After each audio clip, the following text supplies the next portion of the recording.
This is Joseph Waring reporting in LTE Asia in Singapore. This morning I have with me Tom Garry, Director of Solutions Architecture at Verizon Business Asia Pacific. Welcome. Thank you, Joseph. My first question is, there's been a huge amount of hype over the cloud over the past year or so. Why are enterprises so interested in the cloud model now? Well, I think obviously in this day and age, enterprises are always looking for ways to make more efficient their IT infrastructure investments. Obviously the advent of applications online and mobility from a user perspective make cloud-based applications quite more attractive. Obviously they're trying to draw down capital investments, make more for operating or opex type models, and the cloud also offers those models as well. So more efficient IT essentially is the driver. How is this impacting the way Verizon Business structures managed services deals? Well, quite a bit. More often our customers are coming to us not only asking for, say, space and power in a data center, but particular applications already in that data center. So contracting with us for the use of those servers or those applications, as opposed to just contracting for the space and the power. Many of our managed services deals are built that way. What about in Asia Pacific? Any differences between Asia and other parts of the world? Well, certainly the growth in Asia Pacific makes for opportunity and challenge.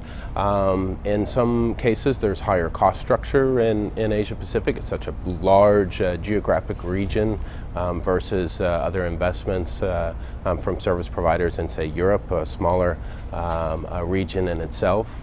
But there's been an adoption over time as well. We found that Asia Pacific has been a little bit slower in adopting fully outsourced, full managed services versus some of their counterparts in Europe or the US. We live in what many people say is a hyper-connected world. How is this going to impact sectors such as healthcare and government over the next 10 years or so? It's an interesting question, certainly one that has come up many times during this conference here in Singapore. Mobility has a key role to play rather in that hyper-connected world. More often than not, users are using smartphones and tablets that they expect to be connected to this world. In verticals such as healthcare, we're finding machine-to-machine or more smart healthcare devices and applications coming into play, and it's quite often that they're required to be IP-enabled, talking back to the wide area network, talking back to the cloud application, for example. We see a lot of opportunity in that space, certainly. What about with governments? Governments are the same. We do quite a bit of work in the ID management or our universal ID space for governments, certain governments. They're connecting all of their devices as well. There's certainly a lot of security at play there, so secure enabled devices, making sure those devices are secure. So that's a very important key vertical for us as well. Well, thank you very much for joining me. Thank you, Joseph.